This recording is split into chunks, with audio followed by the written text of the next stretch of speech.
नमस्कार सभी को। हमारी आरपीएससी स्कूल लेक्चरर के लिए केमिस्ट्री की क्लासें चल रही है और हमारा जो टॉपिक चल रहा है हमने शुरू कर रखा है जनरल ऑर्गेनिक केमिस्ट्री। और जनरल ऑर्गेनिक केमिस्ट्री में हम इंडक्टिव इफेक्ट के बारे में पढ़ रहे हैं और इंडक्टिव इफेक्ट की एप्लीकेशन हम पढ़ रहे हैं। तो एप्लीकेशन में हमने 3 एप्लीकेशन पढ़ ली। स्टेबिलिटी ऑफ इंटरमीडिएट, उसके बाद में हमने पढ़ा acidic nature of hydrogen atom और उसके बाद में हमने पढ़ा है एसिडिक नेचर ऑफ कंपाउंड्स। अब एसिडिक नेचर ऑफ कंपाउंड्स को पढ़ा है, उसमें एक छोटा सा टॉपिक हमारा रह गया था, एसिडिक स्ट्रेंथ की हम बात कर रहे हैं और उसके बाद में हम बेसिक नेचर ऑफ कंपाउंड्स शुरू करेंगे। तो सभी से रिक्वेस्ट है कि इस वीडियो को लाइक करें, सब्सक्राइब करें, शेयर करें और कमेंट करें।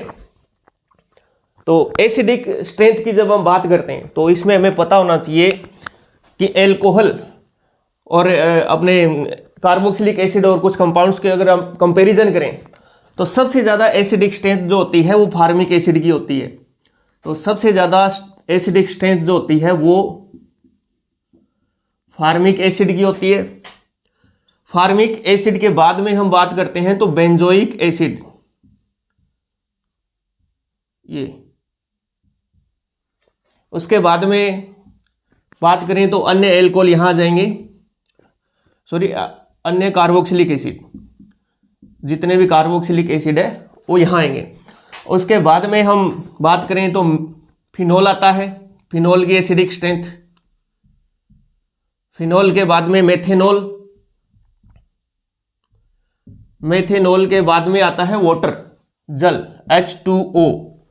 H2O के बाद में आता है हमारे अन्य जितने भी अल्कोहल बच गए, ROH। फिर उसके बाद में आता है हमारा alkyne, CH triple bond CH, और उसके बाद में आता है हमारा अमोनिया। तो ये जो ऑर्डर है ये एसिडिक स्ट्रेंथ का ऑर्डर है, इसको हमें ध्यान में रखना है, ये इनका क्रम होता है। फिर हम आज हमारा टॉपिक जो है बेसिक नेचर हम ऑफ कंपाउंड्स की बात कर रहे हैं। तो नेक्स्ट, और इसका जो चौथा एप्लीकेशन है वो है basic nature of compound, basic nature of compounds.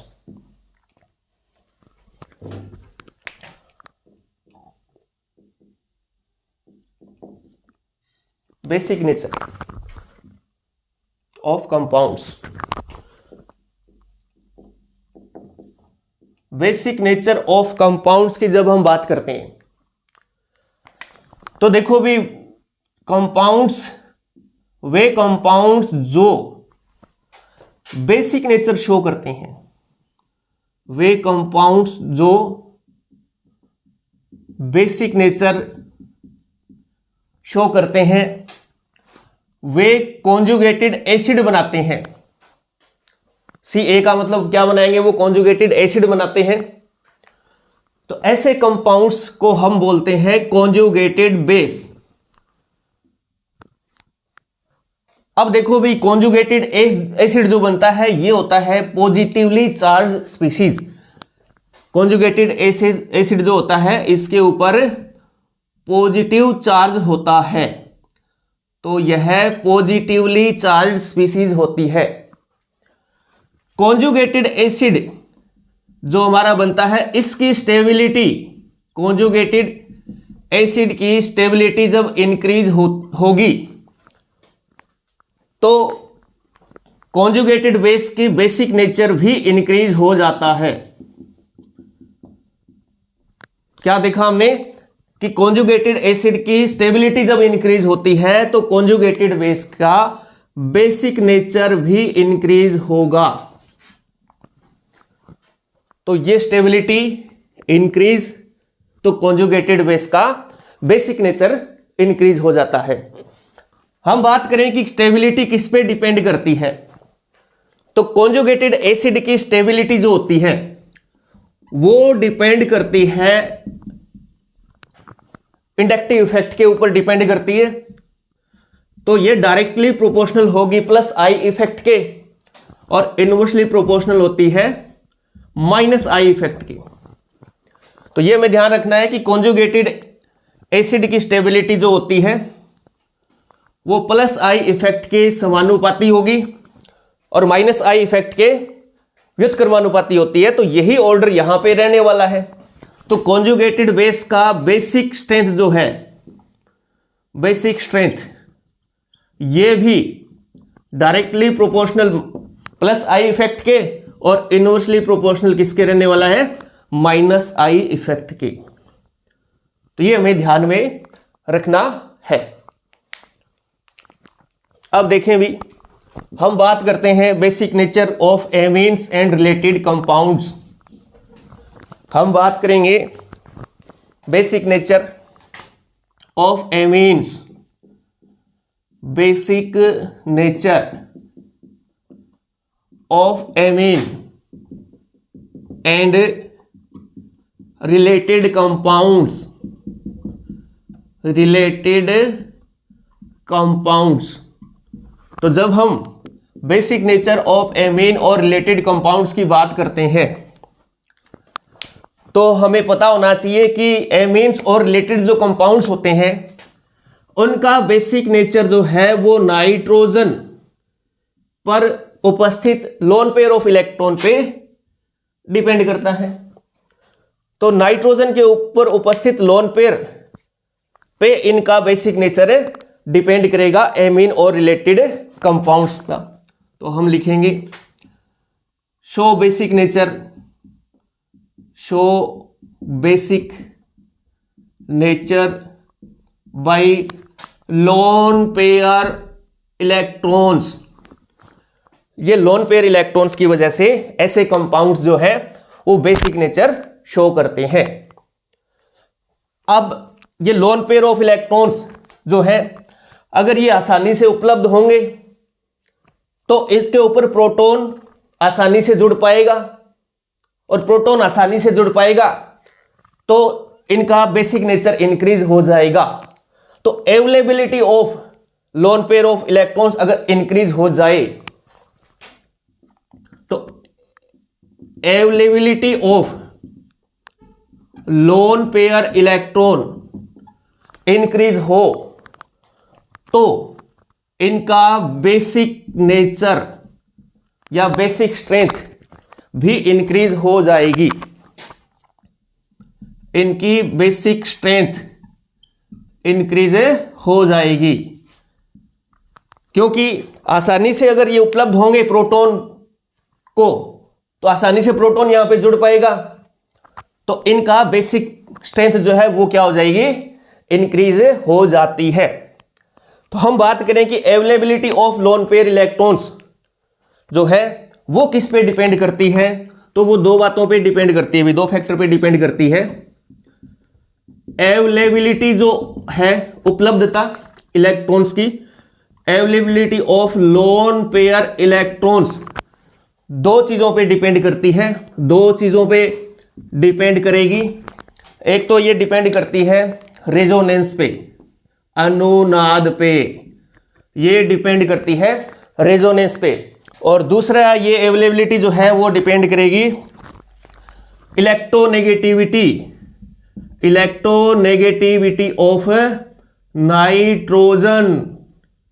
अब आप सोच रहे होंगे कि इलेक्ट्रोनेगेटिविटी तो नाइट्रोजन की ये कैसे डिपेंड करेगी, तो हम यहां पे इलेक्ट्रोनेगेटिविटी तो सेम ही होती है, तो यहां पे हम मॉडिफाइड इलेक्ट्रोनेगेटिविटी की बात कर रहे हैं। तो यहां पे हम किसकी बात कर रहे हैं, मॉडिफाइड इलेक्ट्रोनेगेटिविटी ऑफ नाइट्रोजन की बात करेंगे। अब ये मॉडिफाइड इलेक्ट्रोनेगेटिविटी ऑफ नाइट्रोजन जो है ये दो बातों पे डिपेंड करती है, ये दो चीजों पे डिपेंड करती है भी। एक तो ये डिपेंड करती है हाइब्रिडाइजेशन पर, ये डिपेंड करेगी हाइब्रिडाइजेशन पर, संकरण पे डिपेंड करती है, और दूसरा ये डिपेंड करती है हाइब्रिडाइजेशन पे डिपेंड करेगी, और दूसरा जो है मॉडिफाइड इलेक्ट्रोनेगेटिविटी वो किस पे डिपेंड करेगी, साइज ऑफ रिंग पर डिपेंड करती है, साइज ऑफ रिंग पर डिपेंड करेगी। तो बेसिक नेचर ऑफ एमीन्स और रिलेटेड कंपाउंड्स की जब हम बात करते हैं तो बेसिक नेचर जो है लोन पेयर ऑफ इलेक्ट्रॉन्स की वजह से होता है, इसके ऊपर जो loan pair of electron present है इनकी वजह से ये बेसिक नेचर शो करते हैं ये कंपाउंड्स। तो इनकी अवेलेबिलिटी अगर इंक्रीज हो जाए प्रोटॉन को आसानी से इसके ऊपर जुड़ पाए, तो इनका बेसिक स्ट्रेंथ इंक्रीज हो जाएगा। Availability of lone pair of electrons जो है वो दो चीजों पे डिपेंड करेगी, रेजोनेंस पे और मॉडिफाइड इलेक्ट्रोनेगेटिविटी ऑफ नाइट्रोजन। अब मॉडिफाइड इलेक्ट्रोनेगेटिविटी जो है वो दो चीजों पे डिपेंड करेगी, हाइब्रिडाइजेशन पर और साइज ऑफ रिंग पर। तो इसको हम एग्जांपल से समझते हैं, तो इसको हम समझेंगे एग्जांपल से कि मॉडिफाइड इलेक्ट्रोनेगेटिविटी कैसे डिपेंड करती है। तो ये लो जी, हमने एग्जांपल लिखा, ये हमारा एमीन है। तो एग्जांपल में हमें क्या निकालना है, इनका बेसिक स्ट्रेंथ का ऑर्डर निकालना है। तो राइट द बेसिक स्ट्रेंथ है ना, तो मैं यहां पे लिख देता हूं कि basic decreasing order of basic strength. हमें क्या निकालना है, decreasing order of basic strength. Decreasing order of basic strength को हम कैसे निकालेंगे। तो ये लो जी, हमारे पास दिया हुआ है एमीन, एक तो ये एमीन है, पहला एमीन ये है, दूसरा एमीन मैंने ये लिखा, ये लो ये दूसरा एमीन है, और तीसरा एमीन मैंने यहां पे ये लिखा, ये तीसरा एमीन है। अब इनका हमें ऐसी बेसिक स्ट्रेंथ का ऑर्डर निकालना है। तो देखो भी, ये एमीन जो हमने लिखे हैं, इनका बेसिक स्ट्रेंथ का ऑर्डर हम कैसे निकालें। तो हमने देखा कि अवेलेबिलिटी जो है, उपलब्धता, अगर इनकी नाइट्रोजन की ऊपर जो लोन पेयर ऑफ इलेक्ट्रॉन्स है, इनकी उपलब्धता किस पे डिपेंड कर रही है, तो हाइड्रोजन पे भी डिपेंड, हाइब्रिडाइजेशन पे डिपेंड करती है। तो यहां पे हाइब्रिडाइजेशन की बात करें तो देखो जी, यहां पे हाइब्रिडाइजेशन है sp3, यहां पे हाइब्रिडाइजेशन जो है वो sp2 है, यहां पे हाइब्रिडाइजेशन sp है। ऐसा हम पढ़ चुके हैं, हमें पता है कि जब सिंगल बॉन्ड हो तो sp3 हाइब्रिडाइजेशन, डबल बॉन्ड हो जाए तो sp2, और ट्रिपल बॉन्ड हो तो sp हाइब्रिडाइजेशन। अब हम बात करें यहां पे परसेंटेज s करैक्टर की, तो यहां पे परसेंटेज s करैक्टर कितने हैं, 25% है, 25%, यहां पे 33.33%, और यहां पे 50%। तो हम जानते हैं कि अब लेफ्ट से राइट चल रहे हैं अपने, तो जैसे जैसे हम लेफ्ट से राइट जा रहे हैं तो यहां पे परसेंटेज s करैक्टर इंक्रीज हो रहा है, और परसेंटेज s करैक्टर जब इंक्रीज होता है तो इलेक्ट्रोनेगेटिविटी बढ़ जाती है। तो मॉडिफाइड इलेक्ट्रोनेगेटिविटी ऑफ नाइट्रोजन जो है वो क्या हो रही है, यहां पे इंक्रीज हो रही है। और जब modified electronegativity of nitrogen increase हो रही है तो इन लोन पेयर इलेक्ट्रॉन्स की उपलब्धता कम हो जाएगी। तो हम लिखेंगे availability of lone pair electrons जो है वो कम हो जाती है। और ये भी जानते हैं कि जब इलेक्ट्रोनेगेटिविटी बढ़ती है तो कौन सा इफेक्ट बढ़ जाता है, -I इफेक्ट बढ़ जाता है भी, -I इफेक्ट इंक्रीज हो जाता है, और +I इफेक्ट जो है वो कम हो जाता है। तो ये सारे फैक्टर जो है, तो हम लास्ट में हमें पता चल जाएगा कि अब क्या हो रहा है, यहां पे availability of lone pair electron decrease हो रही है, तो बेसिक स्ट्रेंथ भी डिक्रीज हो जाती है, बेसिक स्ट्रेंथ भी यहां पे डिक्रीज हो जाएगी। अब हम नेक्स्ट एग्जांपल की बात करते हैं। तो इस तरह से हमने देखा भी हाइब्रिडाइजेशन जो है वो कैसे availability of electrons, loan pair electrons को प्रभावित करती है। अब हम बात करते हैं साइज की, है ना। दूसरे एग्जांपल में हम समझेंगे साइज कैसे इफेक्ट करेगा, मॉडिफाइड इलेक्ट्रोनेगेटिविटी को साइज कैसे इफेक्ट करता है, रिंग साइज। तो हम देखो भी, सबसे पहले मैंने 5 मेंबर रिंग लिखी, तो यहां पर भी हम क्या निकाल रहे हैं, डिक्रीजिंग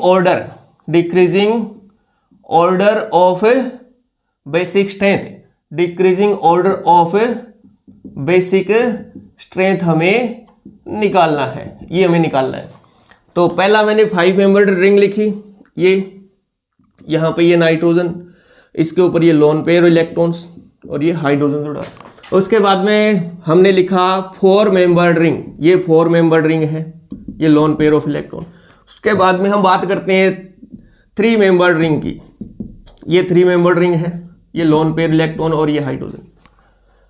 तो अब हम जानते हैं कि लेफ्ट से राइट जाने पर रिंग का साइज जो है वो डिक्रीज हो रहा है, रिंग साइज डिक्रीज हो रहा है। और हम ये पढ़ चुके हैं कि जब रिंग का साइज डिक्रीज होता है तो इलेक्ट्रोनेगेटिविटी बढ़ जाती है। तो यहां पे मॉडिफाइड इलेक्ट्रोनेगेटिविटी ऑफ नाइट्रोजन जो है वो क्या हो जाएगी, नाइट्रोजन की इंक्रीज हो जाएगी।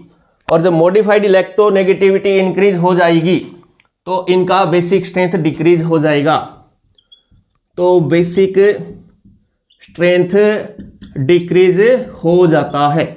तो लेफ्ट से राइट चलने पर इनका बेसिक स्ट्रेंथ जो है वो डिक्रीज हो रहा है। क्यों? क्योंकि modified electronegativity of nitrogen increase हो रही है, और इलेक्ट्रोनेगेटिविटी इंक्रीज होती है तो हमें पता है कि कौन सा इफेक्ट इंक्रीज हो जाएगा, माइनस आई इफेक्ट इंक्रीज होता है तो प्लस आई इफेक्ट डिक्रीज हो जाएगा। और बेसिक स्ट्रेंथ जो होती है वो प्लस आई इफेक्ट के ऊपर डिपेंड करती है, प्लस आई इफेक्ट पे डायरेक्टली प्रोपोर्शनल होती है। तो इस तरह से हमने देखा कि जो बेसिक स्ट्रेंथ जो होती है वो किस पे डिपेंड करती है, नाइट्रोजन के ऊपर जो लोन पेयर इलेक्ट्रॉन है उनकी अवेलेबिलिटी पर डिपेंड करती है। अब जो अवेलेबिलिटी है वो किस पे डिपेंड करेगी, वो हाइब्रिडाइजेशन पे डिपेंड करती है, और दूसरा मॉडिफाइड इलेक्ट्रोनेगेटिविटी ऑफ नाइट्रोजन पे डिपेंड करती है। अब मॉडिफाइड इलेक्ट्रोनेगेटिविटी जो है वो 2 चीजों पे डिपेंड कर रही है, हाइब्रिडाइजेशन और रिंग साइज पे डिपेंड कर रही है। अब हम जानते हैं कि हम बात करते हैं अगर बेसिक स्ट्रेंथ की, basic strength of amines, basic strength of amine. तो बेसिक स्ट्रेंथ ऑफ एमीन जो है, देखो भी एमीन जो होती है वो हमें पता है कि एरोमेटिक और एलिफेटिक 2 प्रकार की एमीन की बात करते हैं अपने। तो मैं यहां पे लिखूं एलिफेटिक एमीन, एलिफेटिक एमीन, ये हमारी एलिफेटिक एमीन है जी आर। यहां पे देखो एलिफेटिक एमीन हमने लिखा RCH2 और NH2, तो ये इसके ऊपर loan pair of electron. Second हम बात करते हैं एरोमेटिक एमीन, एरोमेटिक एमीन, तो ये हमारी एरोमेटिक एमीन है। एरोमेटिक एमीन को हम इस तरह से लिखते हैं, ये बेंजीन रिंग और इसके ऊपर ये इस तरह से NH2। तो एरोमेटिक और एलिफेटिक एमीन की जब बात करते हैं तो देखो भी एलिफेटिक एमीन का जो बेसिक स्ट्रेंथ होती है वो ज्यादा होती है एरोमेटिक से। एलिफेटिक एमीन की बेसिक स्ट्रेंथ एरोमेटिक से ज्यादा होती है। क्या कारण है कि ये ज्यादा होती है? तो देखो भी यहां पे इस नाइट्रोजन पे जो लोन पेयर ऑफ इलेक्ट्रॉन है, एरोमेटिक एलिफेटिक एमीन में नाइट्रोजन के ऊपर जो लोन पेयर ऑफ इलेक्ट्रॉन है इनको हम बोलते हैं localised electron, lone pair of electron, इनको बोलेंगे लोकेलाइज्ड लोन पेयर इलेक्ट्रॉन्स बोलते हैं। इनको लोकेलाइज्ड इलेक्ट्रॉन क्यों बोल रहे हैं? क्योंकि ये यहां पे कोई भी प्रोटॉन यहां पे जुड़ेगा H+, उसको आसानी से उपलब्ध हो जाते हैं। फिर बात करते हैं कि एरोमेटिक एमीन में ये लोन पेयर ऑफ इलेक्ट्रॉन है, इनको बोलते हैं हम डीलोकेलाइज्ड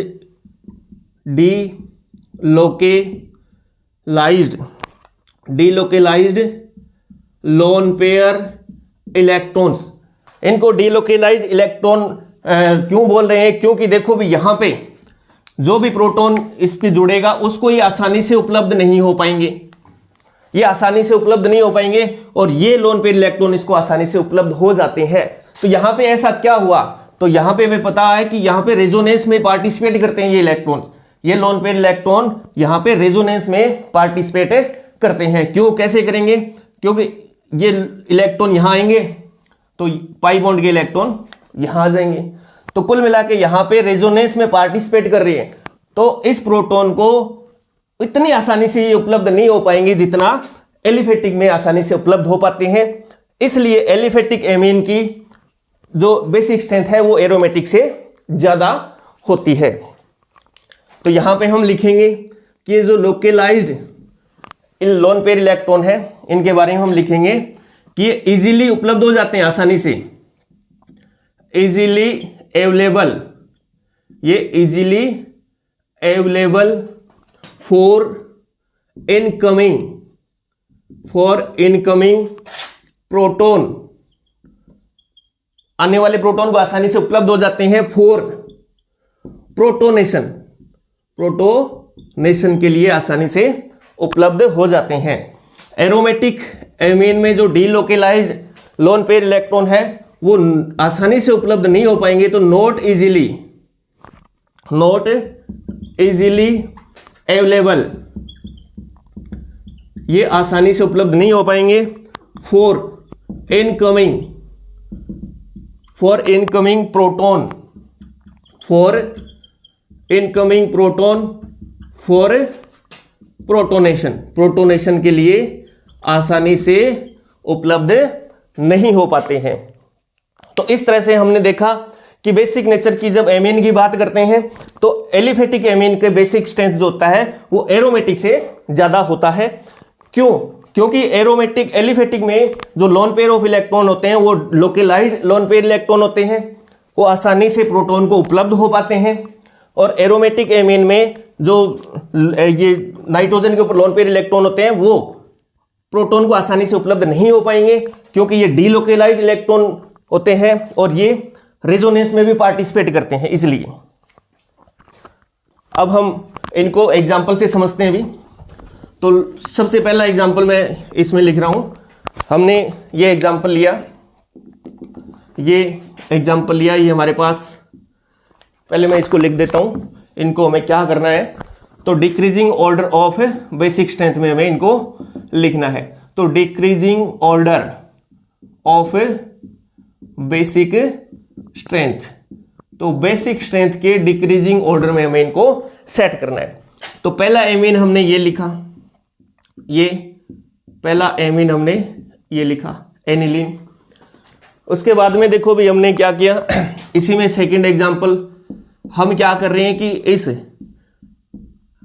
नाइट्रोजन पे जो हाइड्रोजन है उसको हटा के इस पे हमने एक एल्काइल ग्रुप जोड़ दिया, ये यहां पे लोन पेयर। तीसरा एग्जांपल में हमने क्या किया कि इस नाइट्रोजन के दोनों हाइड्रोजन को हटा के उसके ऊपर दो एल्काइल ग्रुप जोड़ दिए। अब हमें देखना है कि इनका बेसिक स्ट्रेंथ क्या रहने वाला है, ऑर्डर क्या रहने वाला है। तो देखो भी हम जैसे ही लेफ्ट से राइट की ओर चलें, लेफ्ट से राइट जाने पर हमें क्या दिख रहा है कि यहां पे प्लस आई इफेक्ट वाला ग्रुप बढ़ रहा है, ये एक प्लस आई इफेक्ट वाला ग्रुप, और यहां पे प्लस आई इफेक्ट वाले कितने ग्रुप हो गए, 2 ग्रुप हो गए। तो हम जानते हैं कि प्लस आई इफेक्ट लेफ्ट से राइट जाने पर कौन सा इफेक्ट इंक्रीज हो रहा है, प्लस आई इफेक्ट इंक्रीज हो रहा है। और प्लस आई इफेक्ट इंक्रीज होता है तो फिर सीधी सी बात है ये डायरेक्टली प्रोपोर्शनल किसके होता है, बेसिक नेचर के। तो यहां पे बेसिक नेचर जो है, या बेसिक स्ट्रेंथ बोलते चाहे इसको, बेसिक नेचर या बेसिक स्ट्रेंथ, वो क्या हो जाएगी, इंक्रीज हो जाती है। बेसिक स्ट्रेंथ भी यहां पे इंक्रीज हो रही है। तो इस तरह से हम बेसिक स्ट्रेंथ निकाल सकते हैं। नेक्स्ट एग्जांपल पे चलें हम, नेक्स्ट एग्जांपल पे। तो देखो भी हमने लिखा एग्जांपल, ये पहला एमीन हमने ये लिखा यहां पे, ये दूसरा एमीन हमने ये लिखा। इस सेकंड एग्जांपल में हमने 2 बेंजीन रिंग को यहां पे जोड़ दिया, ये दूसरी बेंजीन रिंग, यहां पे हमने दूसरी बेंजीन रिंग को जोड़ दिया इस तरह से, ये 2 बेंजीन रिंग। और तीसरे एग्जांपल में हमने इस नाइट्रोजन पे 3 बेंजीन रिंग को जोड़ दिया, ये तीसरी बेंजीन रिंग। तो 3 बेंजीन रिंग हम जोड़ रहे हैं यहां पे, तीसरे एग्जांपल में हम 3 बेंजीन रिंग को जोड़ रहे हैं। तो हमें इनका क्या ऑर्डर रहने वाला है, बेसिक स्ट्रेंथ का ऑर्डर, तो ऑर्डर ऑफ बेसिक स्ट्रेंथ हमें निकालना है। तो इस प्रकार के एग्जाम्पल की बात करें तो इसमें हमें क्या दिख रहा है, देखो भी लेफ्ट से राइट चल रहे हैं, तो लेफ्ट से राइट चलने पर हमें क्या दिख रहा है कि ये जो डीलोकेलाइज्ड इलेक्ट्रॉन है, ये इलेक्ट्रॉन कैसे इलेक्ट्रॉन है भी, किस प्रकार के इलेक्ट्रॉन बोलेंगे इनको, डीलोकेलाइज्ड इलेक्ट्रॉन। डीलोकेलाइज्ड इलेक्ट्रॉन जो है लोन पेयर इलेक्ट्रॉन, तो इनका डीलोकेलाइजेशन जो है वो बढ़ता जा रहा है ना। कहने का मतलब इनका रिजोनेंस में पार्टिसिपेशन बढ़ता जाएगा, क्योंकि यहां पे एक ही बेंजीन रिंग में ये पार्टिसिपेट करते हैं रिजोनेंस में, यहां पे 2 रिंग में इनका पार्टिसिपेशन बढ़ जाएगा, तो डीलोकेलाइजेशन इनका बढ़ता जा रहा है लेफ्ट से राइट चलने पर। यहां पे 3 रिंग में तो इनकी अवेलेबिलिटी जो है वो डिक्रीज हो जाएगी, घट जाएगी, तो आने वाले प्रोटॉन को ये आसानी से उपलब्ध नहीं हो पाएंगे। तो यहां पे लिखेंगे हम लेफ्ट से राइट जाने पर क्या लिखेंगे, delocalisation of lone pair electron increase. तो डीलोकेलाइजेशन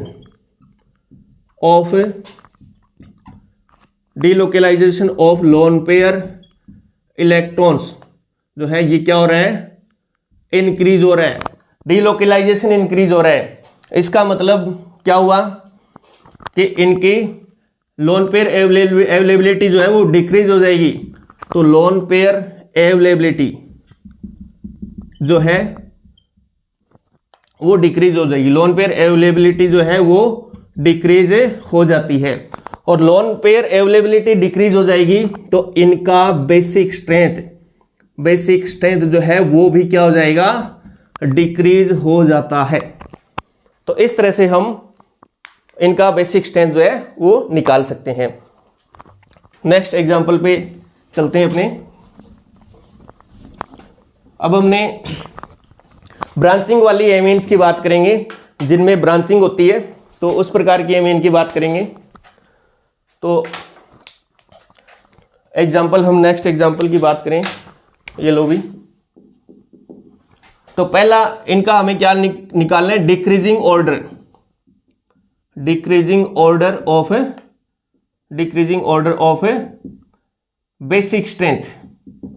बेसिक स्ट्रेंथ का डिक्रीजिंग ऑर्डर हमें निकालना है।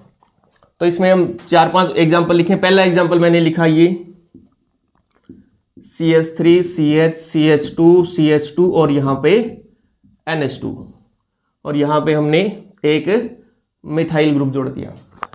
दूसरा एग्जांपल हमने ये लिखा CH3 CH2 CH, अब यहां पे हमने एक मिथाइल ग्रुप जोड़ दिया और CH2 NH2। तीसरे एग्जांपल में हमने CH3 CH2 CH2 और यहां पे हमने एक मिथाइल ग्रुप जोड़ दिया और NH2। और चौथे एग्जांपल में हमने ये लिखा CH3, यहां पे एक मिथाइल ग्रुप और एक मिथाइल ग्रुप यहां पे जोड़ा और CH2 NH2। ये लो, ये 4 एग्जांपल हमने लिखे हैं। इनकी बेसिक स्ट्रेंथ की बात करें तो इस प्रकार के क्वेश्चन को कैसे सोल्व करते हैं ये हम बहुत अच्छे से पढ़ चुके हैं। तो इस प्रकार के क्वेश्चन को सोल्व करने के लिए हमें क्या करते हैं, वे इनका सबसे पहले डिस्टेंस ऑफ ब्रांचिंग निकालते हैं।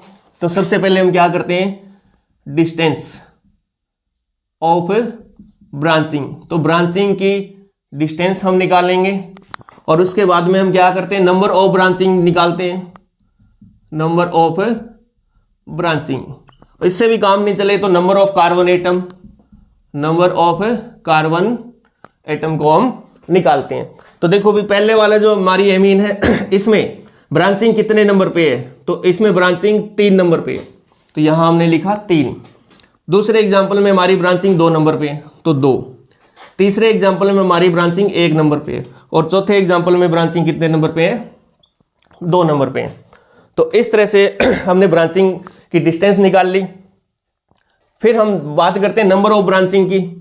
तो पहले वाले एमीन में नंबर ऑफ ब्रांचिंग 1 है, सेकंड में भी 1, तीसरे में भी 1 और चौथे में number of branching 2। Number of branching कितनी है, 2 है। तो इस तरह से हम इसको ऑर्डर निकाल लेंगे। अब हम बात करते हैं कि प्लस आई इफेक्ट इनमें सबसे ज्यादा किसमें होगा। तो प्लस आई इफेक्ट सबसे ज्यादा तो किसमें होगा, इस एमीन में होगा, क्योंकि इसकी डिस्टेंस सबसे कम है तो इसका प्लस आई इफेक्ट सबसे ज्यादा होगा। फिर बात करें सेकंड नंबर पे, तो सेकंड नंबर पे देखो भी डिस्टेंस इन दोनों की तो सेम है, तो फिर हम बात करते हैं नंबर ऑफ ब्रांचिंग किस में ज्यादा है, तो नंबर ऑफ ब्रांचिंग इस एग्जांपल में इस एमिन में ज्यादा है, तो सेकंड जो प्लस आई इफेक्ट सबसे ज्यादा होगा वो इसमें होगा। तीसरे नंबर में प्लस आई इफेक्ट इसका होगा, और सबसे कम प्लस आई इफेक्ट एक नंबर एग्जांपल में होगा। और हमें यह भी पता है कि प्लस आई इफेक्ट जो होता है वो डायरेक्टली प्रोपोर्शनल किसके होगा, बेसिक स्ट्रेंथ के, तो यही ऑर्डर हमारा बेसिक स्ट्रेंथ का रहेगा। तो यहां पे लिख देता हूं मैं प्लस आई का ऑर्डर क्या रहने वाला है, तो देखो सबसे ज्यादा प्लस आई इफेक्ट 3 नंबर में, उसके बाद में हम चौथी एमीन में, फिर 2, और सबसे कम प्लस आई इफेक्ट 1 नंबर पे। तो हम बेसिक स्ट्रेंथ की बात करें तो बेसिक स्ट्रेंथ का यही ऑर्डर रहेगा, बेसिक स्ट्रेंथ। तो बेसिक स्ट्रेंथ सबसे ज्यादा 3 नंबर एमीन की, फिर 4, फिर 2 और फिर 1। तो इस तरह से हम इनका बेसिक स्ट्रेंथ का ऑर्डर निकाल सकते हैं। नेक्स्ट एग्जांपल की ओर बात करें तो देखो भी अगला एग्जांपल हम माइनस आई वाला इफेक्ट, अगर माइनस आई इफेक्ट दिया हो तो कैसे निकालते हैं उसकी बात करते हैं। तो हम क्या करते हैं, माइनस आई इफेक्ट वाले ग्रुप जोड़ेंगे और उनका बेसिक स्ट्रेंथ कैसे निकालते हैं वो देखेंगे। तो देखो भी सबसे पहला एमीन हमने ये लिया, ये एमीन है NH2, और यहां पे हमने कोई माइनस आई इफेक्ट वाला ग्रुप जोड़ दिया, जैसे कि हमने जोड़ा NO2। सेकंड एग्जांपल में हमने ये NH2, ये लोन पेयर ऑफ इलेक्ट्रॉन। अब देखो भी इस पे इसी पोजीशन पे हमने ब्रोमीन जोड़ दिया। तीसरा एग्जांपल देखो भी माइनस आई इफेक्ट की बात कर रहे हैं, तो यहां पे माइनस आई इफेक्ट वाला ग्रुप यहां पे हमने फ्लोरीन जोड़ दिया। और चौथा जो एग्जांपल है इसमें हम प्लस आई इफेक्ट वाला ग्रुप जोड़ रहे हैं, प्लस आई इफेक्ट वाला ग्रुप मान लेते हैं, यहां पे हमने मेथिल जोड़ दिया, मिथाइल जोड़ दिया, मिथाइल। तो अब देखें भी इनका सारे माइनस आई इफेक्ट वाले हैं, लेकिन एक प्लस आई इफेक्ट वाला ग्रुप जुड़ा हुआ इसमें। तो प्लस आई इफेक्ट वाला तो हमें पता ही चल रहा है कि यहां पे कौन सा इफेक्ट है, प्लस आई इफेक्ट। अब इन तीनों को कैसे हमें ज्ञात करना होता है, तो हम जानते हैं कि जब माइनस आई को इफेक्ट को हम निकालते हैं तो कैसे निकालते हैं। सबसे पहले तो हम क्या लिखते हैं, distance of electron withdrawing group. तो यहां पे लिखेंगे हम distance of electron withdrawing group. उसके बाद में हम क्या करते हैं, नंबर ऑफ इलेक्ट्रॉन विड्रॉइंग निकालते हैं। तो number of electron withdrawing group, इससे भी हमारा क्लियर नहीं होता तो फिर आगे हम चलते हैं, power of electron withdrawing group की बात करते हैं। तो फिर power of electron withdrawing group. तो देखें भी सबसे पहले एमीन 1 नंबर की बात करें तो डिस्टेंस की बात करें तो इसमें ये 2 नंबर पे, तो इसकी डिस्टेंस 2। इसकी डिस्टेंस की बात करें तो इसमें भी 2। ये डिस्टेंस कितने नंबर पे, 1, और यहां डिस्टेंस हमारी कितनी है, 4, तो ये 4। अब हम बात करते हैं number of electron withdrawing group. तो number of electron withdrawing group तो सभी में 1-1 है, इससे भी क्लियर नहीं हो रहा पहला और दूसरे का इनका तो क्लियर हो गया। तो अब पहले और दूसरे की बात करें तो power of electron withdrawing group की बात करें तो NO2 की पावर Br से ज्यादा होती है माइनस आई इफेक्ट की, तो पावर इसकी ज्यादा और फिर ये आएगा। तो इस तरह से हमें इनका ऑर्डर मिल गया।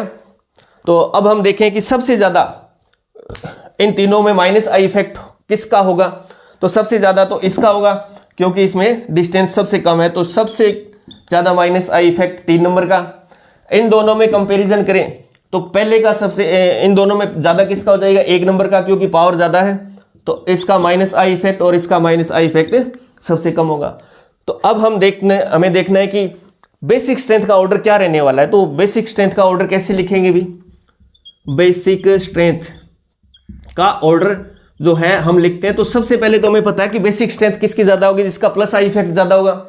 तो यहां पे प्लस आई इफेक्ट किसका ज्यादा है, यहां पे, तो इसका प्लस आई इफेक्ट ज्यादा, तो 4 नंबर की बेसिक स्ट्रेंथ सबसे ज्यादा है। फिर हम चलते हैं इन तीनों में, तो इन तीनों में हमें क्या देखना है कि जिसका माइनस आई इफेक्ट सबसे कम होगा उसकी बेसिक स्ट्रेंथ सबसे ज्यादा होगी। तो इन तीनों में सबसे ज्यादा बेसिक स्ट्रेंथ अपनी 2 नंबर की होगी, तो यहां पे हमने लिखा 2। अब बात करते हैं इन दोनों की, तो इन दोनों में इसकी कम है तो फिर ये आ जाएगा 1 नंबर, और सबसे कम बेसिक स्ट्रेंथ जिसका माइनस आई इफेक्ट सबसे ज्यादा है 3 नंबर का, तो ये हमारी बेसिक स्ट्रेंथ होगी। तो इस तरह से हमने बेसिक स्ट्रेंथ या बेसिक नेचर ऑफ कंपाउंड्स को पढ़ा। इसमें कुछ एक टॉपिक और बचा है तो वो हम नेक्स्ट क्लास में कंप्लीट कर देंगे। इस तरह से हमारा इंडक्टिव इफेक्ट कंप्लीट हो जाएगा। अब हम पढ़ेंगे नेक्स्ट क्लास में। धन्यवाद।